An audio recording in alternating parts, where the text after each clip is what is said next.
តើបងប្អូនថ្ងៃហ្នឹងមកធ្វើតំណាប់ផ្លែត្រឡប់ទាំងអស់គ្នាខ្ញុំបេះផ្លែត្រឡប់មកហើយមុននឹងខ្ញុំចិត្តសបកវាខ្ញុំត្រូវកាត់ក្បាលកាត់តងវា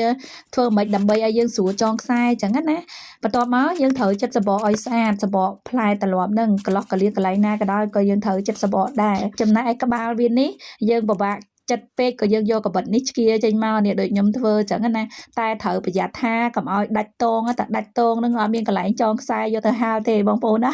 ហើយផ្លែត្រឡប់នេះដែរគឺធំធំល្អមែនទែនគួរឲ្យចង់ញ៉ាំមែនទែនហើយអត់មានគ្រាប់ទេនៅខាងក្នុងហ្នឹងហើយកន្លោះកលៀតកឆែងកឆូចណាក៏ដោយក៏បងប្អូនត្រូវតែ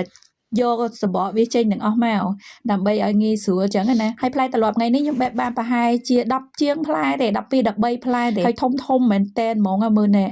បន្ទាប់ពីចិត្តសបកហើយឥឡូវខ្ញុំយកខ្សែលីឡុងនេះខ្សែរៀងមាំរៀងធំដែរយើងយកមកចងបែបហ្នឹងនេះចងអាកន្លែងខ្នែងវាខាងលើហ្នឹងណា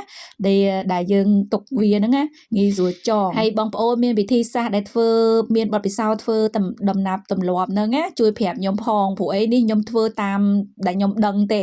តាមប្តីខ្ញុំដែរទេប៉ុន្តែខ្ញុំធ្វើបរាជ័យរហូតដោយដែលខ្ញុំបាននិយាយចឹងហើយតិចនិចបន្ទាប់មុននឹងយើងយកទៅហាលគឺយើងត្រូវតែយកមកជ្រលក់ទឹកក្តៅយើងគ្រាន់តែជ្រលក់វាកូរវាដើម្បីឲ្យងាប់មេរោគកុំឲ្យវានឹងកើតជាផ្សិតពេលខ្លះនៅពេលដែលយើងហាលទៅអាកាសធាតុអាប់អួរឬក៏មិនទៅវាទៅជាសកើតផ្សិតណាអញ្ចឹងយើងជ្រលក់ទឹកក្តៅនឹងទៅដើម្បីឲ្យវាងាប់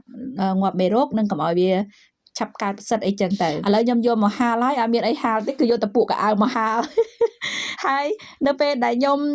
ចងអញ្ចឹងទៅវានៅជិតគ្នាពេកតាមពិតនៅពេលដែលយើងចងវាហាលអញ្ចឹងគឺអត់ឲ្យវាផ្លែប៉ះគ្នាទេឥឡូវនេះខ្ញុំយកមកប៉ះគ្នានេះចាំសារ៉េតាមក្រោយហើយបើថាធ្វើម្ដងនឹងអត់បានញ៉ាំទៀតខ្ញុំស្បត់ឈប់ធ្វើរហូតហ្មងនិយាយទៅសុកចិត្តទិញគេញ៉ាំ